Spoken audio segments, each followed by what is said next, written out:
security, matters to do with the security, the housing, UHC, and many others. And I want to mention a few, and of course starting on matters national security.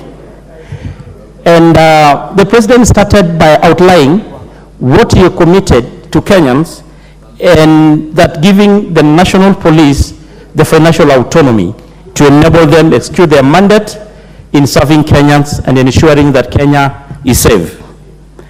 And the president lived true to his promise to Kenyans that in presidential executive number 1, the president gave the police the financial autonomy, and I can confirm that as the chair of that committee, Madam Speaker.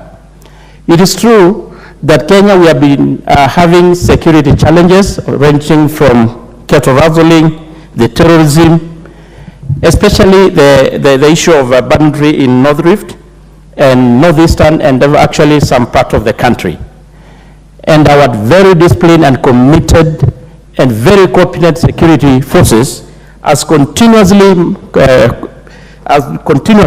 been executing their mandate to ensure that Kenya is safe. And it's just good to mention, Madam Speaker, that in the endeavor to make sure that our police officers and our security forces are well equipped to execute their mandate, the modernization program that the president has been promising to Kenyans is on course to ensure that our security forces are well equipped to address the security challenges. We can all confirm, Madam Speaker, that the issue of cattle rustling and boundary in North Rift has really significantly reduced. And even members in this house from that region can confirm the same. Of course, we have still a few challenges. They are not there, but we are really up to the task. You also mentioned about the issue of NYS, that we are going to double the intake and ensure that the 80% of the NYS are going to be taken during the future recruitment into our security forces, being the police or the KDF. Madam Speaker, on the issue of international obligation, we are on the right track as a country. It is true, we are proud to be Kenyans. Kenya has been known and they have really cemented their position in the global arena, especially in matters peace.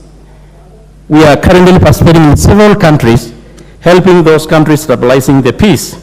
And even it is in this that I don't want to preempt, but we know, of course, the issue of anticipated deployment of our forces to Haiti to help that country to maintain their peace.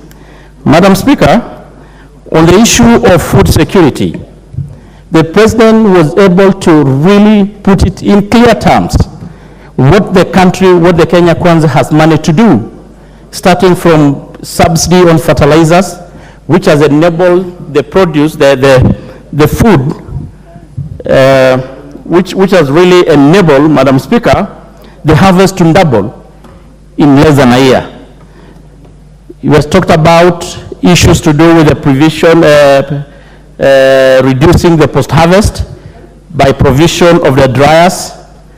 And I'm proud they talked about the first consignment is just it will be in the country in a short, maybe in a week or two.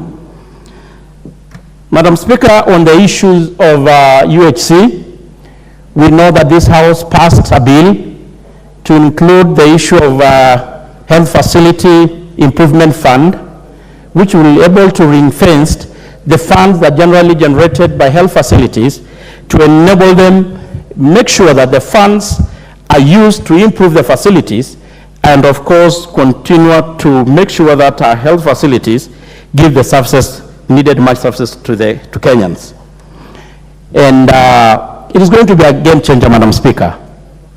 We know in communities where we come from, what really has continuously affected communities, at times even causing them to lose, even sell their property to include land, is the very high bills from the hospitals because of lack of cover, insurance cover.